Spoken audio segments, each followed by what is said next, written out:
What goes into making celebrations with your family great? Kohl's has the answer. Discover super comfy bedding from the Big One for your guest room, Keurig coffee brewers for mornings spent together, and Bissell floor care for cleaning up after the fun is over. Oh, and really great gifts your family will love. Order online at Kohls.com and choose fast and free store pickup, or head to your nearest Kohl's store today. You're listening to Two Chunks and a Hunk. Movie musings for mostly everybody. Remember, true believers, with great power comes great responsibility.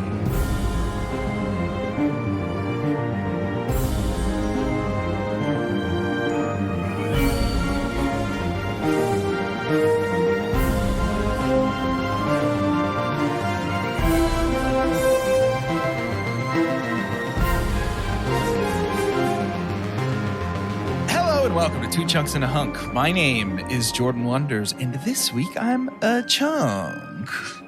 I'm Doge, and I've been like a father to you. Be a chunk to me now. It's so good. Yeah, was that a good Defoe? Yeah.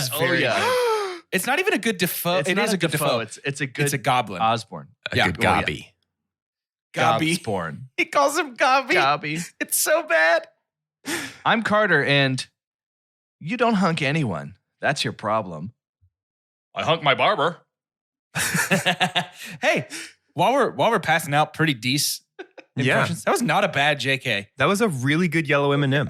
Yeah, that's really, once I found out he was the yellow M&M, I knew where to channel Yeah. the cheese. Just imagine that your skeleton is a peanut. And now speak. Do y'all remember that M&M commercial? I think they still show it all the time, where Santa Claus comes down. I literally just said Santa. Every year. And they're like, he is real. And then he's like, they are real. And they do exist. Yeah. Oh, that's what it is. Yep. They do exist. That was a classic. I'm glad that that's still around. Carter, why are you it? Well, it's funny. We bring up Santa, and we got the holiday season coming up. Chelsea and I are going to be making our first fire in the holiday season. Say the name, Starbucks. Christ Mass. Say the name. Happy holidays. I'd rather die. We'll be celebrating Xmas soon. But yeah, it's a natch. It's a natural burning fire. Natty flame. So there's Natty flame. There's little bits of anxiety in me that are like, okay, yeah. Is the flue open? Great. Do you have a fire extinguisher in your home? I do. Okay, good. There you go. So we're set, right? Hey, I'm just realizing that I definitely don't have a fire extinguisher, and I definitely was making fires on the reg last time it was cold. Hey, you should have a fire extinguisher. Is yours natural, or was it gas? Oh, it's acoustic. Yeah. Acoustic? Is that what it means when it's a natural? It's natural. No, it's not. Oh, I was like, listen, I'm learning about fireplaces. Yeah, Carter's got an acoustic fireplace. That was almost something really cool for me that I was like, I didn't know that. I can't wait to flex that. So how do you stack? How do you stack the locks? The thing that you use to open up the flue is a flue stick, though. That is true. That is true. Is it true? Is it true? No. How do you stack I use the my locks? hand. I was born with two flue sticks. How do I stack the locks? Starty on the bottom. A starter, fire starter. Yeah, and then a pyramid, a little triangle. Yes. So you got to go 3, buy 2, 1? you got to go buy the Stephen King book. It's honestly 2-1 fire for me. 2-1. Yeah, because I was working with bigger sticks. A lot of what I burned last year was branches and stuff that I cut out of my backyard. Was trimming trees. Okay. Self-sustaining. I'm all about that homestead life. I'm a pioneer man. So I've got a lot of wood, but it's not split. Should I be splitting these? I mean, it burns better for sure. That's true. Okay. My fireplace is This gas. is when I wish I was Steve Rogers. Yeah, just pull it apart. So this is where I'm getting into trouble because I know It's fun getting into trouble. A teeny tiny weeny baby bit about making fire in fireplace, and you've asked me questions as if I'm an expert, and now I'm recording my voice forever and ever and ever saying, "This is how you do a fire in your fireplace." Yeah, someone's dad is like, "I don't think so, Buster." Somebody's like, "Let me show my dad the podcast that I like." Maybe it's my dad. That's a real possibility too. I struggle to think of a demographic that would like us less than dads, but maybe that's just projection. That's what we call Dad or Day Afternoon. We made something for them. We made that for them. We talked about Lethal Weapon. We threw them that bone. Mel Gibson is in that, and dads like Mel Gibson. They do. They love him. Gibson. He's like catnip. He's like dadnip, Dadnip. which is also what you see at the beach. In my experience, Dadnip is life cereal. I like Cinnamon Life. I have a box of that in my let's pantry look right this now. up. So my parents are coming for Thanksgiving, coming to spend time in our home with us. Oh, you're hosting? We're hosting. Whoa. Ooh, that's a big response. Why weren't you the hunk for that? That's a big responsibility. You know what? I don't know. I just needed someone else to say it. I need to hear it from you. Are you going to cook the turk? No, we're not cooking that. We're reheating the turk. So my dad, I'm going to give you 3 guesses at the cereal that my dad would like to have. I said, what do you have for breakfast? He said cereal. What do you think it is? It feels dad. It is not what has been said. Can we work together on this? Can we work together on this like extra credit? If you work together, it's only 2 guesses. Okay, but that's okay. Feels that's safe. okay. That's okay. Do we think it has a flavor, or do we think it's dad because of the flavor being so plain, or it's dad because it has like dried fruit or bran in it? No, I think it's got flavor, but I think it's subtle. So it's like a Honey Bunches of Oats, Honey Nut Cheerios, both of which maybe I a really Frosted like. Flakes or something. Grape Nuts. Raisin Bran. Dude, it might be Raisin Bran, Dude, actually. I honestly can get down with some Raisin Bran. Let's try Raisin Bran. Raisin Bran, lock it in. I like Raisin Bran, lock it in. Bing, bing, bing, bing. It's post Raisin Bran. Yeah, that's the cereal my dad wants. Great job. It's a little taste of Mini Monday if you don't listen to that. Have you guys seen like the Instagram ads and stuff for Magic Spoon cereal? Yeah, where it changes colors. No. Oh, no. I know what you're talking about now. It's supposed to like remember also there were spoons that change colors in your mouth. Yeah, right, I had one of those. Magic Spoon cereal is supposed to like replicate like your childhood. Like we bought the like trial box and we got flavors that are supposed to taste like Frosted Cheerios, like Fruit Loops, like Cocoa Puffs, like all the cereals we ate as kids. Why buy cereals that already exist? Because these are like not carby and not sugary. They're like a little bit more complete nutrition. Bad, probably. They're incredible. Really? They're very good. The Fruit Loop one tastes exactly like Fruit Loops. Magic Spoon, if you're listening, give us a promo code. I will sell your stuff for you. Interesting. I will sign up to become a distributor. If anybody knows the Magic Spoon, let us know. Yeah. Hit us up. Did you guys ever have one of those bowls with the straw in the side so you could drink your milk easier? Big time. No, we were lower middle class. Sorry, man. Sorry to hear that. That's okay. I can't. We just put milk imagine. in the cereal box. You had to eat all of it in one sitting, or else it was going to get ruined.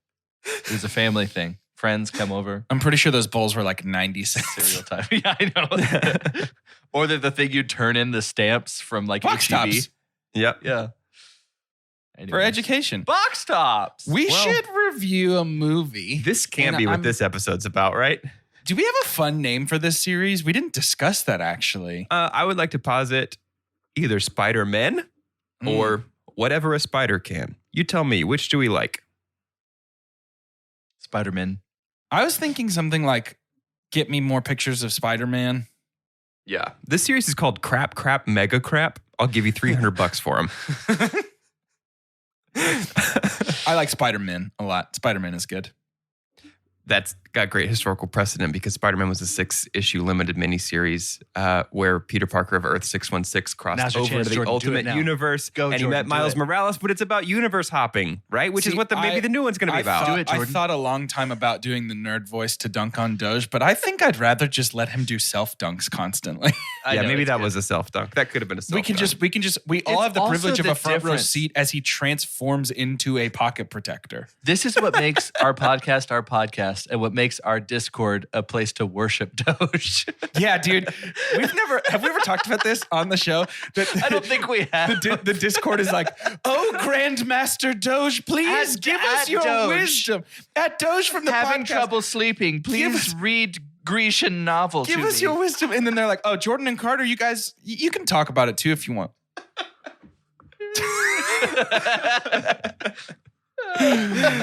Oh, man. Except when it comes to Zelda. I get tagged in some Zelda stuff. I get tagged in like once a quarter. Hey, what makes you feel that way? I didn't agree.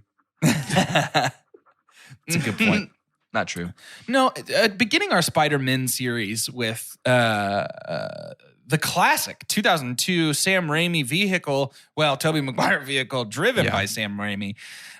This movie is, dare I say, a certified banger. It's a classic. It's a classic in the same way that, like, at least to me, the way it felt watching this to review it was similar to how I felt watching This Is a Wild Thing. This is a wild thing. I'm going to say it.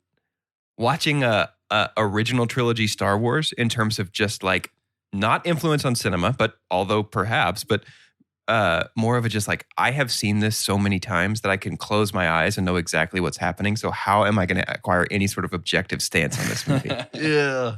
Well, let's not beat around the bush anymore. The movie we're reviewing today is 2002's Spider-Man. Doge synopsis so we can go. Go. This week's synopsis is written by Sumitra, which absolutely sounds like a comic book villain. I thought it sounded like a coffee. Sumitra. You thinking of Sumatra. Our medium roast fall flavor blend Sumitra writes, based on Marvel Comics superhero character, this is a story of Peter Parker, who is a nerdy high schooler. He was orphaned as a child, bullied by jocks, and can't confess his crush for his stunning neighborhood girl, Mary Jane Watson. To say his life is miserable is an understatement. But one day, while on an excursion to a laboratory, a runaway radioactive spider bites him, ... And his life changes in a way no one could have imagined. Peter acquires a muscle-bound physique, clear vision, ability to cling to surfaces and crawl over walls, shooting webs from his wrist, ... But the fun isn't going to last.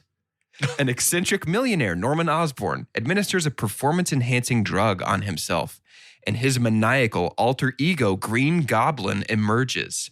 Now Peter has to become Spider-Man and take Green Goblin to the task, ... Or else Goblin will kill him.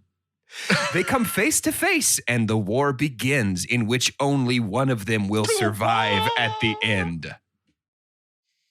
Wow, that's intense. Thanks, Sumitra, but also just settle down, Sumitra.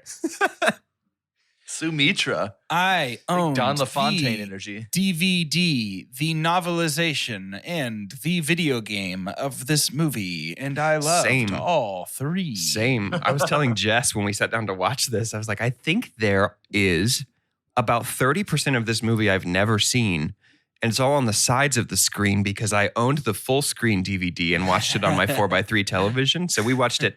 I do own the Blu-ray collector set of all the Sam Raimi Spideys. So we watched it on Blu-ray last night. And I was like, there's so much extra stuff going on the sides. Look at other side things. This was actually Doc Ock's first movie. He's just always in the sides. He's in it. He's always on the side. Waiting, watching. I know how much y'all, and especially Doge, love this movie and this superhero. And so I was trying to make you feel uncomfortable with the emojis that I reacted to things you were saying last night. You were talking about Tobey Maguire. I did like the vomit emoji, but I thought you were reacting to the way he spelled it. No, and it could have been. I caught that this morning. I was like, why did anybody cry about this? I did call him Tombas McSquire, which is not good or funny, and I'm not sure why I said it right now. But I mean, it's good. I was trying to be tricky. Yeah, you were tricky, my man. So what do you think of him? You like him? I like him. Yeah, I just didn't have the same. So 2002.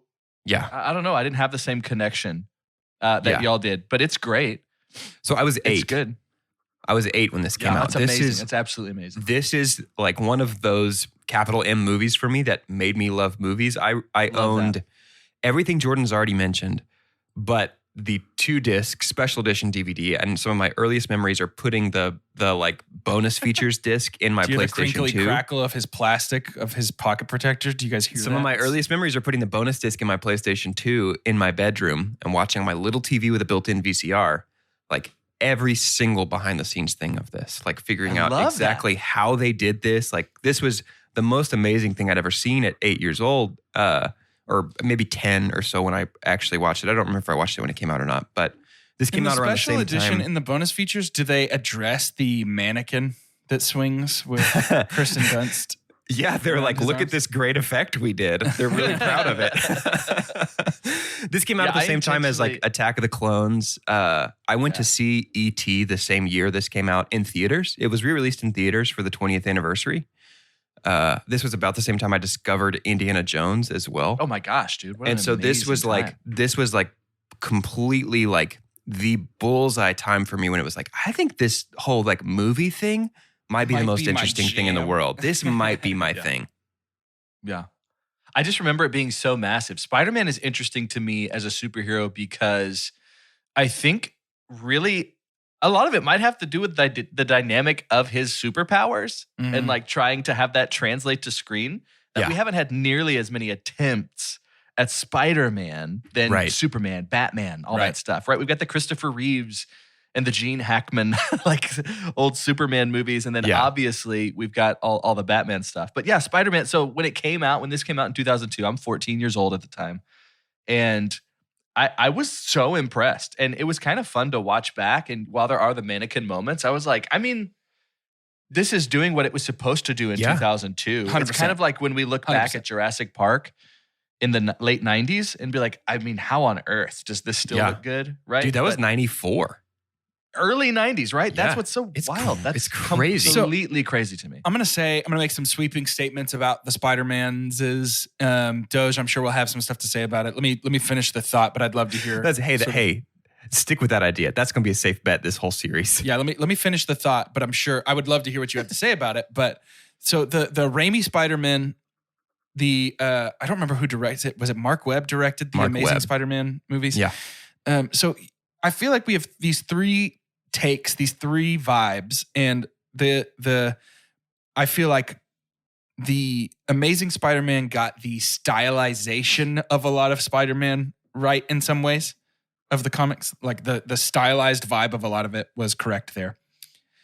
I feel like the Tom Holland Spider-Man gets a lot of Spider-Man's like feats, right? Yeah. Like a lot of what Spider-Man is capable of. And I'm a big Tom Holland Peter fan. I really like Tom Holland a lot. I think that pound for pound, it's the best on-screen Spider-Man, like just overall on a flat rubric. Performance-wise, I would say so. Yeah. But Sam Raimi's Spider-Man gets two things right to me that nothing else has yet. One of which is Tobey Maguire just like is Spider-Man? Yeah, completely. Like he just is.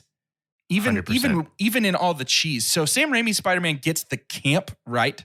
You know what's weird? In a way that nothing else does.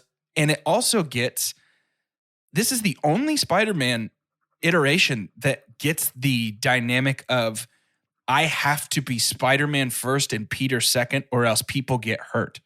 Yeah. And I feel like we might be about to tiptoe into that in the MCU version.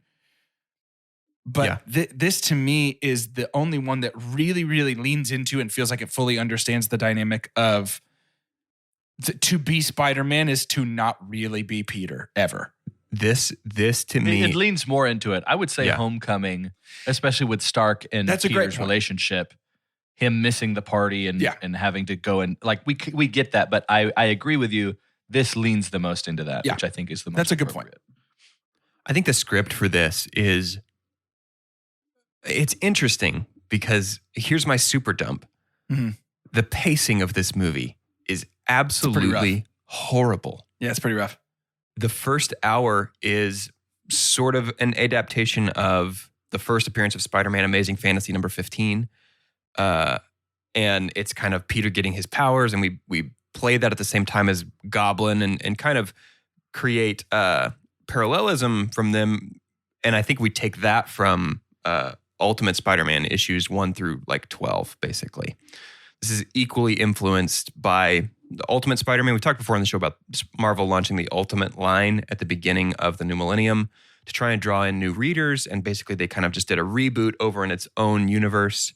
This is the universe that eventually gave birth to Miles Morales. And this is the universe that heavily influenced the MCU. I mean, in the Ultimate Universe, Nick Fury was drawn to look like Samuel L. Jackson before Sam Jackson was ever cast. I love that. Like about 8 years before he was ever cast. And so it's hugely influential on both these Spider-Mans, the Amazing Spider-Mans, and then eventually the MCU. So this script, I think, does a good job really nailing the like interpersonal dynamics that Stan Lee and Steve Ditko are writing about, the really like soap opera-y vibe of like everybody in Peter's life kind of knows everybody else in Peter's life, and that extends to all the supervillains he fights. Yeah. There's about 13 people in New York City. And it's fun. It's awesome. I really, really love that. And that's a really essential part of the character to me. But the fact that Spider-Man doesn't show up at all until 56 minutes in this movie at what I incorrectly last week referred to as the Macy's Thanksgiving Day Parade. It is the Oscorp. It's an analog for the Macy's Thanksgiving Day Parade. It's the Oscorp World Unity Festival. So it's the Macy's Thanksgiving Day Parade. And they have Macy Gray there to give us a further little tip. I laughed at that, dude. That it was it's not the Macy's Thanksgiving Day Parade, but Macy's there. But Macy's there. That's funny. But the fact that that's the first time Spider-Man shows up, and then we just blast through, like we have this montage, we blast through all of the Spider-Manning, and then somehow build it up to this climactic final fight with the Goblin that doesn't really feel like a natural evolution of the conflict in this movie. Right. That's going to be a super dump for me. I don't know how else you make a Spider-Man movie in 2002. Having that's what I was both going to say. introduce audiences to the character, introduce them to Goblin, and like, I don't think we can shorten any of the origin stuff. Like we can't. Well, and movies weren't good, or superhero movies hadn't established yet a pattern of being able to resolve a conflict without killing off the villain. So if they could have, if they had a good way to keep Goblin around, that would have been better, to continue that particular conflict. I'll also say, to add on the, well, you know what? Let's just do it like this. The way that things beef between Spider-Man and Harry is so stupid. Like the fact that at that point, Peter's not just like, hey, I got to tell you something, man. Like, I know this is crazy and you really shouldn't know this, but just so you know, your dad was Green Goblin. I don't know why I'm honoring the wishes of a supervillain, the dying wish to not tell his son. I don't understand why I would do this. You don't even like your dad that much. I'm going to go ahead and tell you that. You know what I mean? Yeah. But my super dump, real quick, let me put that in here. My super dump is the Harry Osborn relationship with Peter Parker. Okay. Just in general, because it doesn't even feel like they're good friends.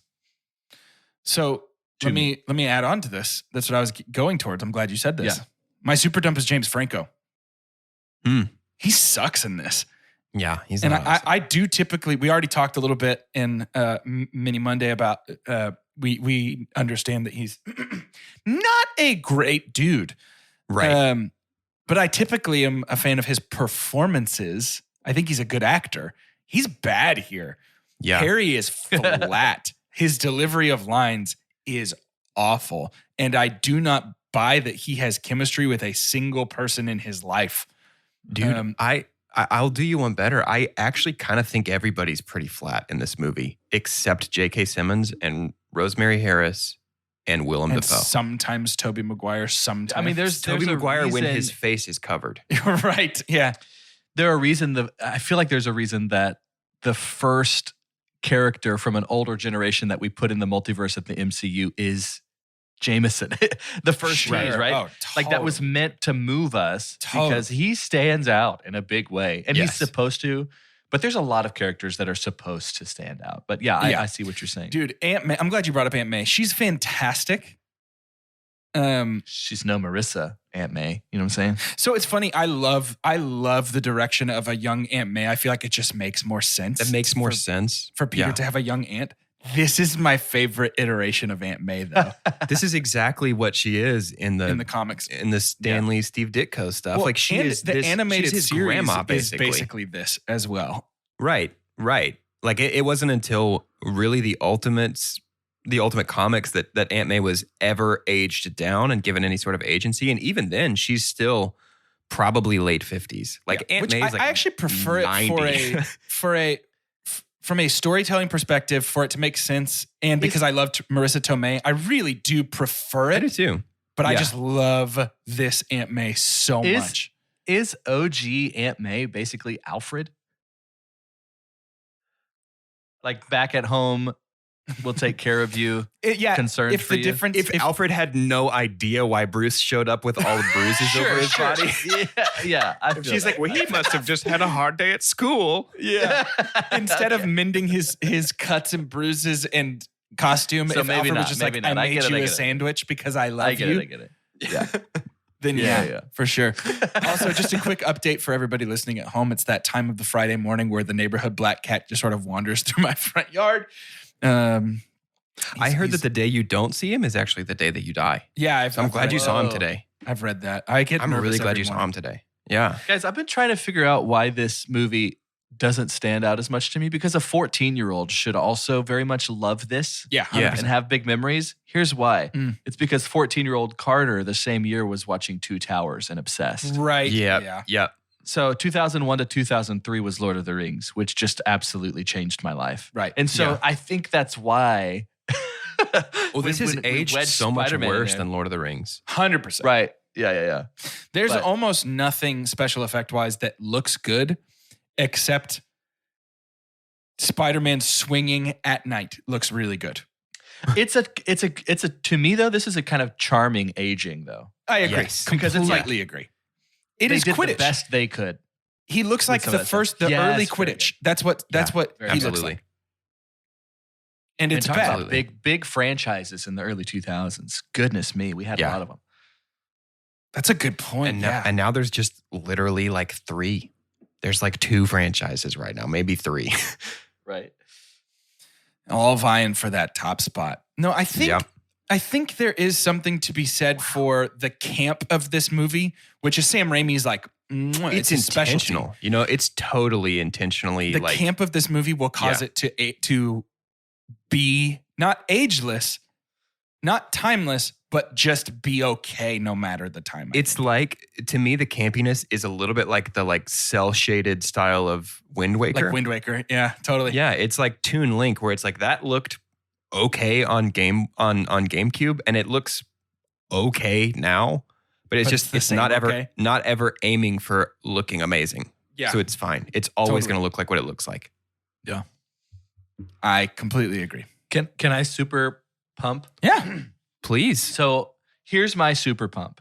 Okay. My super pump is Danny Elfman. Yeah. The super pump is the composer for this film. He is so underrated. I went back and was looking at everything that he's done, and a lot of the feelings that I got from Elfman's score brought feelings from other movies that I've seen before. Yeah. And I was like, why does Spider-Man feel so spoopy outside of Willem Dafoe? Why is it so spoopy outside of It's Elfman. this Yeah. man whose face is a goblin? Sure. Yes. And it's Elfman, and he's so great for this. He Yeah, really is. I agree.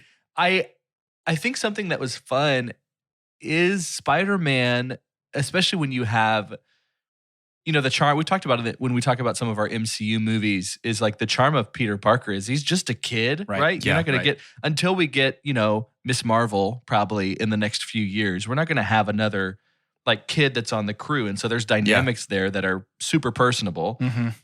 And so to have that though, and have it feel like Elfman's score to me brought kind of a weight and a fear to the movie that was fun, and I think pretty necessary, and probably has more credit for how serious superhero movies would end up becoming than maybe we can acknowledge. Yeah, absolutely. for sure. The Because score it's is like not almost just- gothic.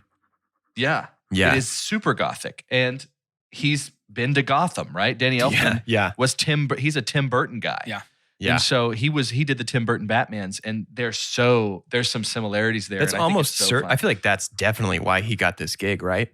I feel like they were like, Has to be. he did the last big superhero stuff. Let's get him He for this does one too. superhero stuff good. Yeah, that's Exactly. 100%. Yeah. The last big good superhero stuff. Yeah, that's true. The last one was like Val Kilmer and George Clooney, but yeah. Yeah, that's true.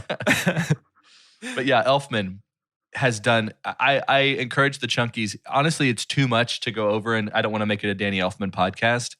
But he's really done a lot more than you think he has. Yeah. In terms of That would be He's fun to do, like so a composer series someday. Oh, I would I love think it. That would be great.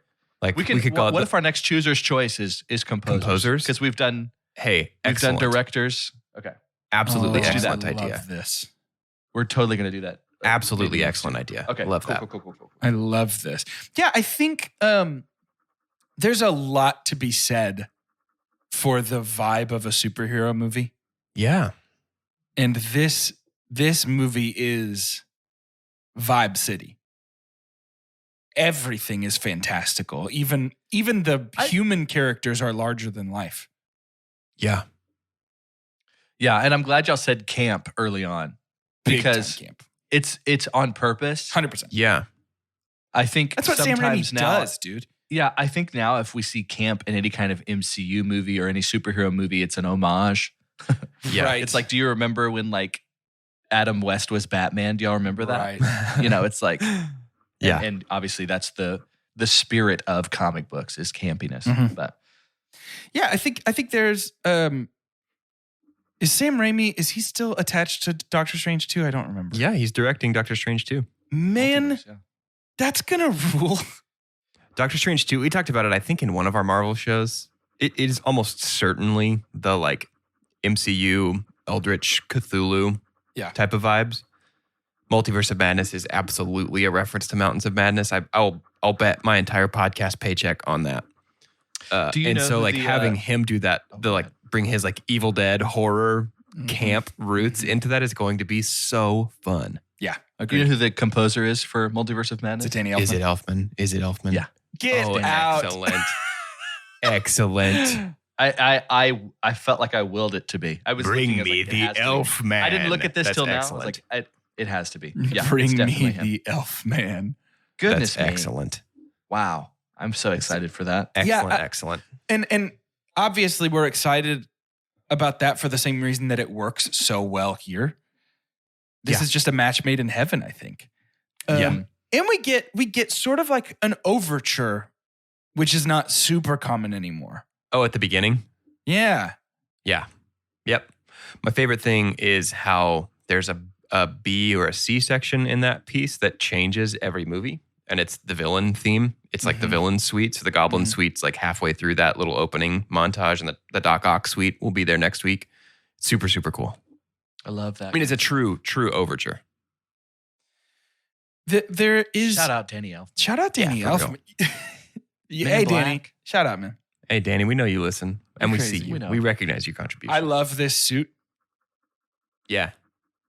It looks very, very good. This Did is you guys a miss- good suit. Did you miss the moving eyes? I like the moving eyes. What I miss I do more too. is I don't like in this suit that the head never moved. Like the mouth, there's no mouth movement. Right. It looks like Peter, because this is what they did, but it looks like Peter puts on a helmet shaped like his head, then pulls the Yep. mask over the helmet shaped like his Yeah, head. there's a false jaw here. Yeah. Yeah. And it's Yeah. just, it's done much better later. The So mask. it looks great. I think though, like 2002 Spider-Man really did burst onto the CinemaScape because of what I said earlier on. It's like we didn't really get attempts at iterations of Spider-Man No, in for sure. TVs and movies outside of just the funny, super campy, and a lot of times international stuff that we see at the beginning of Alamo Drafthouse movies that Spider-Man's in. Right. But it's like I am so pleased with the results of the risk that I think it was to just go for it. Gosh, yeah. And it made almost $1 billion in 2000. Well, almost $1 billion, $840 million. But that's In huge 2002 money, that's crazy. That's huge. That's Yeah. huge. And Unbelievable. this is one of those too that it's like there's a nostalgia to product placement, which I think maybe some generations would say that's a sad thing, but I love it. Mhm. Yeah. But I totally remember Dr. Pepper. We were Dr. Pepper home for the Willis house. And of course, seeing that can when he's Yeah. trying his web for the first time, I was like, oh my God. I remember Spider-Man stuff being all over every product that existed. Dude, do you product remember the placement that web got me was- shooter that had the can of shaving cream? It was a Yes, silly dude. string. Yeah. Silly string, yeah. That's what it was. Yeah, absolutely. The thing that got me was the remember that. singular billboard in Times Square. Did you guys see that? Singular, yes. It stood out to Singular. me. Yep. So what did Singular become? It got AT&T. bought, right? AT&T Wow, bought that's them in probably like 2007 or 8. Golly. Yeah. Yeah. Because they were making that Spider-Man money. For real. AT&T was like, give me some of those webs. Yeah, this movie changed the font of PlayStation for a generation. Yeah.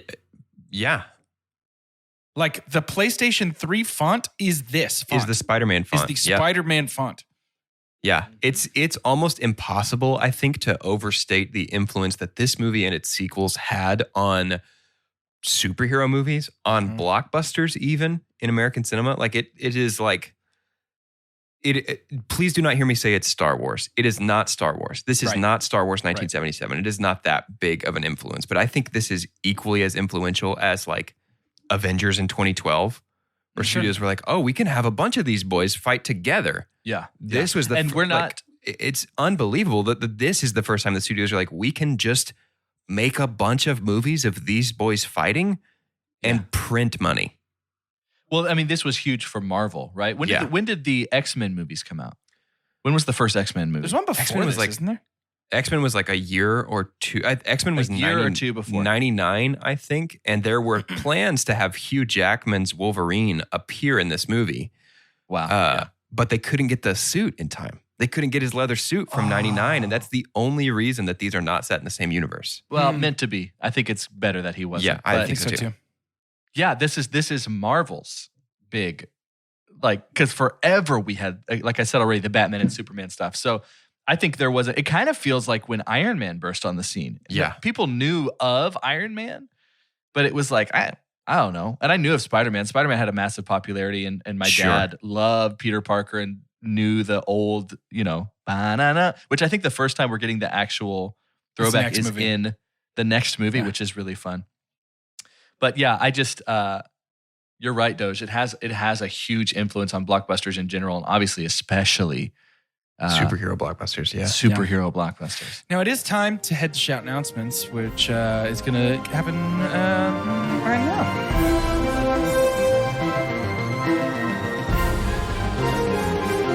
It's shout announcements. It's the part where we do the shout outs and make announcements. Shout out Patreon.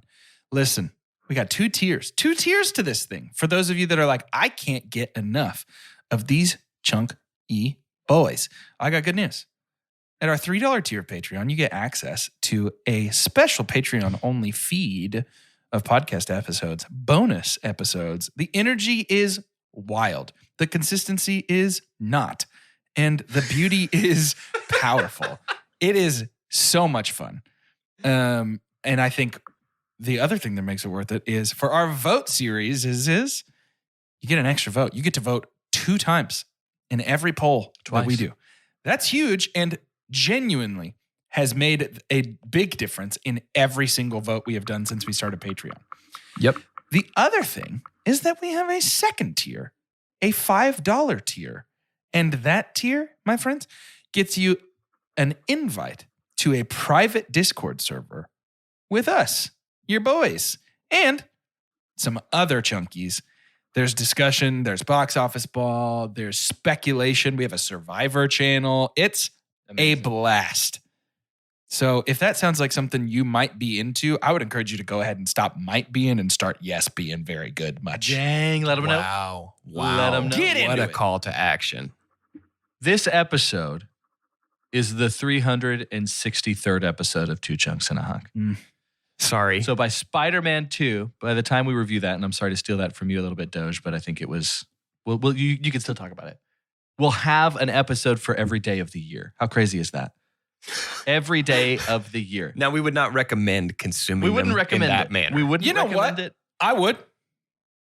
Is there like a 2 Chunks challenge? Every day of the year. But we've been around for a while. And so if you like this podcast and you like it enough to hope that it sticks around, just look at the library. Like that doesn't mean we're closer to being done. That means we've got all the momentum in the world. I can't wait till episode 1,000. Like, what are we going to do? For looking down from our Two Chunks tower on the city. Probably go We'll back just have and a do Twilight massive again. celebration in the streets. But please tell more people. We're kind of selfish here, and we've got a lot. We've been working a lot. We've been setting up the home. We've been doing it for 363 episodes times of hours. They're each about an hour long. Been a minute. Days worth of content. Let people know about this podcast, and if you like it, and only if you like it, review it. Review the podcast and rate it on iTunes. iTunes still is the powerhouse there for the I algorithm. want your hate that reviews gets our name too. I out want to be there. clear. I want. Yeah, send us I some can hate take mail. it. I can take We would take love some some hate hate mail. reviews. Honestly, one of the coolest things, one of the coolest pinch ourselves experiences is when we find out that the podcast is loved by somebody that we don't know at all.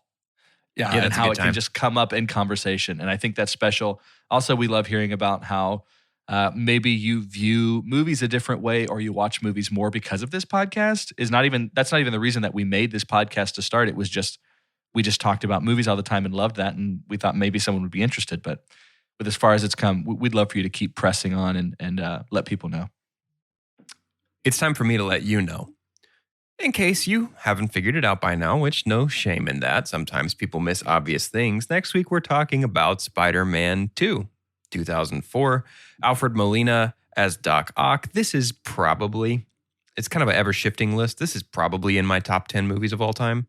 Certainly one of my top superhero movies of all time. I absolutely adore this movie. If you want to do a little bit of homework before we watch, you can take a look at Amazing Spider-Man issue 50. The 50th issue of Spider-Man is a one-issue storyline called Spider-Man No More. We get a recreation of the one of the most famous panels in comics of the Spider-Man suit sort of hanging out of a trash can with Peter walking away. We get that shot in this movie. This is one of the most influential Spider-Man storylines, and it basically is Peter saying, hey, I just want to be a dude. I don't want to have to do this Spider-Man thing. And throughout the course of the issue, he learns that he has the power to help people, so thus the responsibility. But it's a great read, and it's a great read, especially going into our watch of Spider-Man 2. I love that, Doge. I think you should give people that homework beforehand. If you know exactly what they should be reading, I think they'd enjoy it. I don't like homework. Yeah. Homework is how I pay the bills. So That's true. Carter loves homework. I'm a big homework fan. What drives you? What inspires you? You know why you're thinking about your education and career. You just need to know how to make your vision a reality. Indiana Wesleyan University will get to know you and your goals, challenge you to achieve, and support you beyond graduation day. We're regionally accredited and offer a tuition guarantee to save you money on more than 160 online degree programs. You know why? IWU is how. Visit IWUishow.com to learn more. Hello, Discover here to explain our cash back match. Here's how it works. We give you cash back for using your Discover card on the things you were going to buy anyway. Then we match that cash back in your first year. And that's why we call it Cashback Match. Now to recap and say cashback one more time. We match all the cash back you've earned at the end of your first year automatically. Discover. Exceptionally common sense. Learn more at discover.com/match. Limitations apply. I guess I'll go ahead and super pump just because I like coming out of shout announcements with that hefty energy. Yep, it's a big boy. Well, my super pump is Willem Dafoe. Oh my goodness gracious. Guys, y'all didn't pick him for yesterday's episode of Extra Credit, Yeah. but his number one credit is Spider-Man. Is it really? Okay. Uh-huh. Yeah, that's interesting. That is not surprising. No. to What's me. his top four? I'm Oh, curious. yeah. That's So y'all named almost all of them. Okay. So Spider-Man, number 2 was the Van Gogh movie that he was in, where Yep. he played Van Gogh. Yep. Number 3 was Florida Project, Oh. and number 4 was Lighthouse. wow. I wondered if The Hunter would be up there. Look at Where he him. plays the guy like hunting the last Tasmanian tiger. Yeah. Yep. He's Willem Dafoe is 4-time Oscar nominated. Willem Dafoe, but go Has ahead. he never won? Jordan? It's your nope. He's fantastic. Give Billy that statue. Come on. He is so good as Norman. He is particularly the Smeagol-esque mirror scene. Yes. Yeah. Those the duality is changes great. are incredible. Did you notice the false teeth he wears as Norman? No. When he's Norman, he has false teeth in that don't have the gap that he Those has in his front canines in the teeth. gap. Yeah. That don't have his sharp interesting. canines. And when he's Goblin in the mirror, it's his real teeth. What? I didn't notice That's such a perfect thing. That's such a Right. Willem Dafoe. It Such a feels like- sick burn to Willem Dafoe to be like, I hey, for know. the scary guy, can you use your regular mouth? Hey, your mouth looks too much like the actual devil's mouth. So for you to play a believable nice man, here's some fake good teeth to wear. Dude, I've never seen somebody suck sweet potato casserole off their fingers in a threatening manner before, but my guy figured it out. I mean, What a Carter's punk. hosting Thanksgiving, so he might see that. Yeah, that's true. Ugh. It's We man. don't have that. Anyway, dish. all that to say, his voice, his physicality, his face, the performance, he's the only option. So we all saw the new Spider-Man poster that released, right? Mm-hmm. We all saw that he is in the background of this poster, right? Do we know if it is he? It is definitely his suit. It's definitely Green Goblin's Power Rangers suit from this movie. yes. I I assume mean, it's got to be. that at right? some point it in the has to be trailer we would have heard. I mean, is it? We heard his Something- laugh, You're and laughing. we heard his laugh in the trailer, and we saw his pumpkin bomb Right, in the yeah. trailer. So he's defo in No Way Home. And I mean, there's a sandstorm in that poster, and there's an electric storm in that poster. I mean, so it's like all of villains. them. It's villains out the web spinner. So Which, to I be think fair, this we'll is gonna talk be about like- is sometimes the downfall of Spider-Man movies. So that is but I was historically gonna where Spider-Mans go wrong. It's where Spider-Mans go to die. We haven't seen that yet in the MCU, right? It's true. So maybe they have to check this box too, or they have to. maybe that's their take that flex. skeleton Is out of like, the hey, closet. watch us Yeah. do it right. Watch us It do- also makes yeah. it with all of the characters, right? And all the rumors. This feels like how, like, Civil War, like Captain America movies are actually Avengers movies. Right. Yeah. This could borderline Avengers here. Sure. I Yeah. think. In terms of like scale of the conflict, I Mhm. think you're right. No, Willem Dafoe is fantastic, though. I think they actually I mean, he's cast freaking amazing. him and Franco really well. They are a believable father-son when 100%. Franco's not actively messing up his acting. I think he gets better. Stanko. I think James Franco gets better as this. He does. Well, this is trilogy like goes on. his third. This is like his third big credit, honestly, guys. It's like James Franco feels like he's been around for the longest time, and he hasn't. Freaks and Geeks was like late '90s. Then we have a big gap, and he does the James Dean movie, and then he does this. Yeah. It's really not a lot. And He's then the only then he believable high blows schooler up. to me in this. Yeah, he's one of the youngest. Him and Kirsten Dunst. Dunst is 20. He's 24. McGuire's like 26. Manganiello is like almost 30. Yeah, he's a he does not full-grown look like a high man. schooler. Joe Manganiello. Okay, I'm a little fuzzy on this. At some point in comics continuity, Flash Thompson becomes Venom.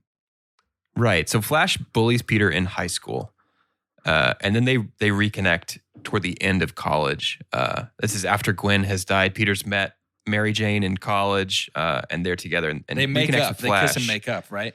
Yeah. And then Flash is deployed overseas in That's the right. military. He's Agent Venom, isn't he? Depending on when the comic is being written, sometimes it's Vietnam, sometimes it's Iraq. But he's deployed overseas, and he loses both of his legs in combat. So he returns, and then the government's like, hey, we have a special project for you. They grab him and they introduce him to the Venom symbiote, and he becomes Agent Venom, who is like a covert ops military specialist. So yeah, he gets the symbiote, but not as a villain. It's kind of after the symbiote has been reformed and I think sometimes Controlled a little purified by anti-venom. Yeah, it's the symbiote stuff is It's weird. and kind of annoying. Joe Yeah. Manganiello eventually being Venom would have been so sick. It would. Especially We do with- get a he's reference better to Eddie now. Brock in this. Yeah, we do. Yeah. They talk about Brock being another staff photographer here. And we'll talk about that eventually. Oh, we sure will talk about Eddie Brock eventually. Eventually. But yeah, man, Joe Manganiello, I like him a lot now. I think he's a lot of fun now. I think he has a lot of fun with Yeah. his parts, but here it's just so douchey. Yeah, it's the high school stuff to me feels very much like we wanted to tell. It feels like we wanted to tell a story about Peter's college years. About, I mean, in the comics he goes to ESU. I'm not sure where he goes here, but a story about Peter's college years, like sort of the later issues of the Stan Lee, Steve Ditko stuff, but we also had to show him get bit by a spider, and that happens when he's in comics. He's 15. Here he's 18, going on 30. But it just feels like a little. I think that's where the script feels kind of disjointed to me. Yeah. I have a think it makes question. it tough. A question. Speaking of old Tobey Maguire, Toby Mac. Mr. Old Man Senior. Jordan, that joke is really funny to a very small subset Yeah, of our totally audience, a couple. It's only a couple. His face doesn't move at all. His mouth does. His eyebrows and eyes never move at all. Tobey Maguire? Yeah. Yeah. Except when His he's mouth in the hardly does. mask and Hey, like MJ. part of it is ripped. Like, Hey, it's me, MJ. is he intentionally playing like way inside his shell awkward Peter and then more like extroverted Spider-Man? Is that a directing thing or is he pretty bad in this? I think it's both. Okay. I think it's both. I think it probably the intention was that he's a little more comfortable when his face is covered and he can be goofy. Yeah. And also I think that Tobey didn't have the chops for this quite yet. I think he gets much better. 100%. I think every single person except J.K. Simmons, because how do you get better than perfect? I think every Right. single person gets better between this and 2. Yep. And then eventually, Yep. finger guns, which is not Tobey's fault. Hey, nope. I think I have a lot of thoughts about that particular sequence. I'm really excited to talk about that. Yeah, I movie know. with It's you going to guys. be great. I felt like a 14-year-old again when he's trying his webs for the Totally. first time. And I was like, I was quoting it. I didn't even remember knowing all of that stuff, but like, Yep. fly and like, Up and away, go, web, go. Up, Yep. up and away, web. Yeah, I was just like, okay, big time. Remember doing this in junior high. Dude, I just remembered this and I'm so glad I did. Did the spider bite give Peter a big wiener? Because he looked in his pants for a long time.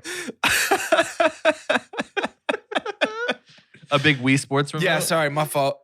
Wii Sports controller? I mean, I don't know if that's what we're supposed to infer. Dude, I paused it and I looked at Callie and I was like, does that mean it affected his wiener? And she was like, yeah, 100%. Like there was no doubt in her mind that scene was him being like, nice. Spiders have big wieners. I guess. his Big Peter. Big Peter. Got a big Peter. Old Peter Larger himself. Nice. The webs, the organic webbing. Wow, I really thought we were going to have a lot more fun with what I 100% Doge saw for said, the first listen, time. sit down. Dude. We got to continue No, class. he wants You in the he back. wants to nerd out, and I am asserting myself confidently in saying that Sam Raimi chose to say that the spider bite affected Peter's genitals. And that's your super pump, just to be clear. That's my super your pump. favorite thing about That's my your favorite thing. I love it. favorite thing in any movie ever I is love that Peter Parker's Peter Parker explicitly was superpowered by the spider bite. Yes. Okay. Is there anything more you want to say about the Peter Parker? No, I think I about covered it. Okay. Your last chance. Nope, still done. Okay. Organic webs. I hate it. Yeah, I do too. Hate it. It sucks. That they actually come from his body. They Is that actually what you come mean? from his body. Hate it. Yeah. Hate it. I don't As like a that. kid, loved it, preferred it to the like mechanical web shooters. Yeah. Hate it. Absolutely hate it. I don't really have anything Yeah. else to say about it other than that. I think it That made me- sucks and it's because the I wrong didn't know- choice. Yeah, because I didn't know much about Spider-Man. Organic webs is what I thought was the OG. I thought Okay. that was like Spider-Man had organic webs. Gotcha. But I guess you're telling me it had always been something that was It's always been mechanical. not organic. Yeah. Yeah. Because Okay. Peter's Okay. a brilliant scientist. And like on his own right, even without a spider bite, probably would have ended up working for Mr. Fantastic's Future Foundation or for Stark Industries. Mm-hmm. So he is still like superhuman. Yes. Yeah. His power Okay. is stick to walls and like agility, that was there, yeah. precognition. Yeah. That I like borderline, like it's right in the middle of cool and very disturbing to have the zoom in of his. The little hairs Hate coming out. it. Hate Yep. it. Hate it. Hate it. Yeah, it's yucky. But that's the Sam Raimi like body horror thing. Yeah, I love totally. that Sam Raimi was like, can I make this children's character into a body horror movie? And Marvel was like, whatever works. We just need money. Yeah. Congrats. One of my You got it. favorite, maybe my favorite representation of the Spidey sense, man, Yeah. The Just like, that, like, cymbal Matrix style. sound. Yeah. Oh, it totally is. I mean, totally. They saw the Matrix and they're like, oh, we could just do bullet time for Spidey sense. People are still doing Yeah. that, by the way. Yeah. So, It's just so cool. I love this visual representation. I really love Tom Holland's hair standing up on his arm in Infinity War. Yeah, that's When fun. he's on the bus. I think that's really cool. But I love experiencing what he is experiencing when it happens. I think is really cool. Yep. yeah, Completely same. agree. Completely agree, guys. I've been holding off on super pumping. Pump it. And that's because I can't figure out what I like best about this movie. I Interesting. absolutely adore this movie. It's not like a great movie. I'm going to get that out of the way right now. But it is like, there was something about it while I was watching it that I was like, this might be one of my favorite movies. And I think just because of it I don't know if this counts as a super pump, but just like it 100% represents the moment that I was like, I think movies are for me. I think movies are my thing. Mhm. And This was a 90% on Rotten Tomatoes. I think a lot of people feel really favorably about this. This was, I remember like having the Lego sets of different moments in this movie. Like I had the bridge scene, and then I also had the wrestling thing. I think there was a set of that, or maybe him like chasing a car. 3 minutes. But a few Christmases after this came out, my parents got me. They made these like, it was a little USB camera that plugged into your computer that had like Lego studs on the bottom and the top, and you could use it to make little stop motion movies with your Legos. And so I made Spider-Man and Star Wars stop motion movies with my Legos. Like, and that's my job. Like I'm a wedding filmmaker now. Like it's totally like something about this movie ignited a spark that, I mean, this sounds like I'm talking out my own web spinner right now, Nice. but something about this movie really, really contributed to making me who I am, which feels like a weird thing to say about a like kind of campy, cheesy 2002 blockbuster. But I don't know, guys. It's really, really hard for me to nail down what is my favorite thing about this movie, because that's like saying, what's your favorite thing about like your family member? It's like, I can't even, I don't know. Oh, so I my could do that super, about every single though. family You member. have I could to. name You are my favorite legally thing about every bound. single family member. Wouldn't even hesitate. You're legally bound to give us your favorite thing, though. my super pump, You don't have to now. my super but pump you is, my super pump is Spider-Man 2002. Boo. The whole Boo. movie? No, boo. can. Doge, you can't do that. Welcome to, and I'm not trying to. I'm changing my super to, dump to the fact that Doge can't Okay, even here you go. break. Here you go. I found a way to verbalize what I'm thinking. There You go. ready? I love it. My super pump is the gumption to make this movie. I'll take that. My super There you pump go. is that they went for it. And because I'll they take went that. for it and it worked so well, that has honestly altered the course of my life. There you go. There you go. And like we've talked before a little bit. I mean, I think if you know movies and particularly know superheroes, you know a little bit of why this is its own standalone thing.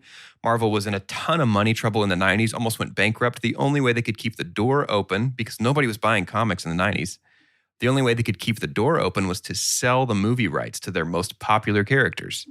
X-Men and the Fantastic Four went to Fox. Spider-Man, after a bidding war, went to Sony. And the fact that Marvel was able to sell off those characters gave it the capital to keep the door open, keep publishing comics. They launched the Ultimate line, which sold like, I guess, hotcakes. That's the saying, right? It sold like hotcakes. Sure. Does anybody Like under 60 say hotcakes. that? It sold like hotcakes, which eventually gave them Your the soul's capital not under to invest in projects like Iron Man, and then eventually led to the MCU. But like, I don't know. It's just, it's so interesting to trace that massive. back. But the gumption to say like, we believe in this character enough that we're going to license him out, and we're going to co-produce this movie, and because we believe it's going to help our company enough. Just the gumption all around to take this big of a risk. Yeah. The fact that it had taken so long for MCU to get to Spider-Man, which we know a lot of it is legally. I mean, Yeah. the majority of that is legal binding. And then still having no X-Men. You know, that was part of the risk of starting the MCU. Yep. Was like, well, What they're not going to have happens? Spider-Man yet. Yeah. Like no one got educated on the legal side of movie production companies as much as we did when Spider-Man was a big Exactly. There were so many that. conversations of like, okay, contractually, what can they even use them for? I'm trying to So figure how out. do they get that? Yeah. I remember when there were chances that like we wouldn't. Yeah. There wouldn't be MCU Well, Spider-Man. it's about every 10 months, Sony's like, we're going to take him back. We're going to keep him. Yeah. Pretty sure that's the only reason Mention- they made the Venom movies is so they could keep their hands on the Spider-Man IP. Yeah. Well, it technically still belongs to them. Right. Marvel had to license him back for stuff and they have to basically ask for every character. They're like, can we use Vulture? Can we use Mysterio? And Sony could at any point be like, no, you have to use somebody else. That would be so stupid. But it's such a bad move on Sony's part. Yeah. Everything that. Spider-Man Is a bad move. after 2002 is a horrible move on Sony's part. Well, not after 2002. After 2004, sorry. I was just going to say, yeah, it would be a bad move to not let Marvel do what they want. 100%. Yep. Now, it's time to rate this movie using the scientific cinema scale, the same science that Oscorp used to create the special spider. Scientific cinema scale is perfect and as follows. The best thing we could ever say about a movie is own it, don't lend it, buy that poster. The next best thing is buy it. That's followed by rent it and then stream it. After that is forget it. And last but certainly least, the worst thing we could ever say about a movie. God hath forsaken us. I am buying Spider-Man. It's a blast. It is campy. It is cheesy. In some aspects, it is bad. And I love every morsel. I eat it up. And this buy is 60% movie-oriented, 40% emotion-oriented, but I am definitely buying Spider-Man. It's so interesting. This is one of those movies that had me really trying to dissect how I rate movies. Because a lot of the times, too, it's like sometimes ratings are fueled by just the acknowledgement that it is a great movie and then not enjoying it, though, as a lot of other people do. So how much is your heart in there? How much is the love what you love? And then how much is just the critic? I think I land at, in understanding its influence and everything, I don't know. I think I land at a rent here. Okay. It's a high rent, but it's still going to be, in the history books, it still ends up being a rent for me. But it is so good. It just wasn't as much for me and still isn't. And so that's enough to say, it's not like everyone has to buy the poster for Citizen Kane because it had a massive influence on movies. Right. It's just like, how did you experience it? And I have to go lean more on my experience with this. And I know that's not going to be the same case in some more movies to come, even very soon for me. But for this one, it's a rent. Fair enough. I'm going to buy the movie. I'm going to buy Spider-Man. You're only buying it? Buying the poster? I think as a movie, it falls short of things that it would need to be to buy the poster. But now I look bad. It is for buying the poster for Phantom Menace. I thought this was going to be your Phantom Menace. It is. It's one of those things where it's like podcaster. Watching it. It is less than I remember. The effect that it had on me is much greater than the quality of the movie itself. Sure.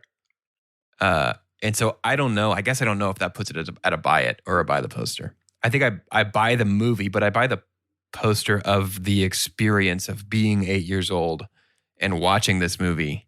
Yeah. And like what that, like, I don't know, guys. I think I buy the. So your brain is rating this one.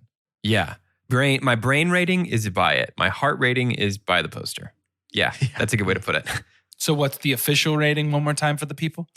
Buy it. All right, fair enough.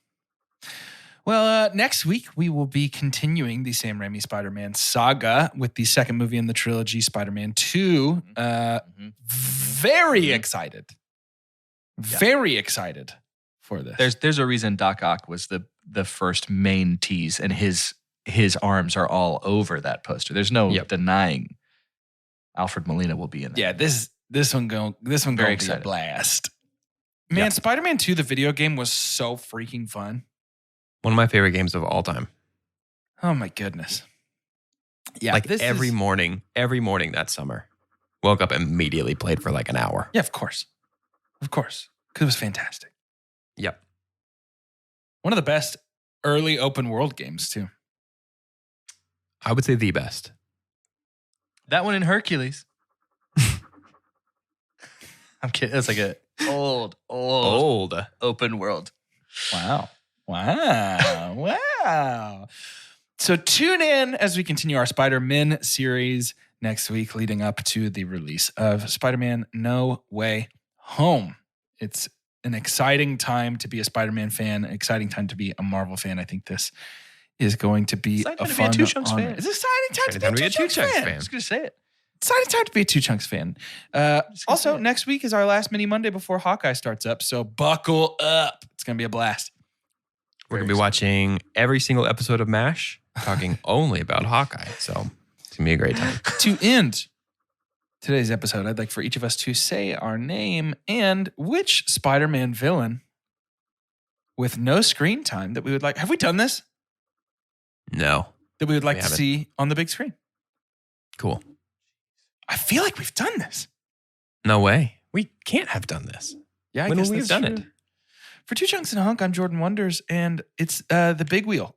The Big Wheel from the animated series. I could have called from a mile away that you were going to say Big It's the Wheel. Big Wheel from the animated series. It's so much fun. It's so weird. So uniquely Spider-Man the animated series. Or a good shocker instead of the like 30 seconds of a halfway shocker we got. I'm Doge.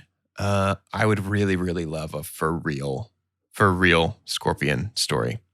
Mm. We got Matt Gargan himself as one of Vulture's goons in Homecoming, but the story of Scorpion is that Jameson hates Spider-Man so much that he pays for this experimental process to create basically a hero who could stop Spider-Man. And Scorpion ends up trapped in this suit. He has to live his whole life in this Scorpion suit, finds out that Jameson did it, and then relentlessly pursues Jameson, tries to attack him, tries to kill him. And Spider-Man obviously has to defend and save Jameson. And their dynamic through that story is fantastic. And I can't believe that hasn't been at least referenced or hinted at. This is way too long of an answer to end the episode. Yeah, no, you're right. Scorpion, cause he a bug and Spider a bug. There we go. That's what I'm talking about. I'm Carter. I don't know much about Spider-Man villains. I will say Molten Man would be really fun. Ooh. But I'm going to say, because my goodness, one of the things that makes Spider-Man different, at least to maybe a lot of other he doesn't have very many female villains. Why don't we put Black Cat in here? Yeah. Why don't we have Black Cat be a villain and see what we can do with that? Felicia Hardy is in. Is it the next one? No, Felicia Hardy's in Amazing Spider-Man 2. Is that what it is? It's what's her name? Do we get a black? I haven't seen those, so we don't maybe get I should her. stick We with get that. we get her Felicia. like alter ego. It's what's her name from Rogue One. Oh. Hey, Yeah, I can't remember. her name. Vikander? just so everybody knows, my actual name, I am the Lizard Man. No, my actual pick for real, jokes aside, is Kraven. It's 100% Craven the It will Hunter. always be Absolutely. But that's it's Kraven happening, the is it Hunter. not? Kraven. It's been rumored for a while to be Aaron Taylor Johnson, but I have no idea. Wait, that would be weird. He was Quicksilver. Yeah, not MCU though. It's one of Sony's very cool spin-off solo villain movies they like to do, like Morbius. No. Yep. Nope. I think we should get a Spider-Man 4 in the MCU with Jason Momoa as Kraven the Hunter. Wow. That would be wow. Give me Kraven's Last Hunt. Full on, just straight up. That's your script. It's already written. Don't change it. Wow. I would be very into that, I think. Goodbye, podcast.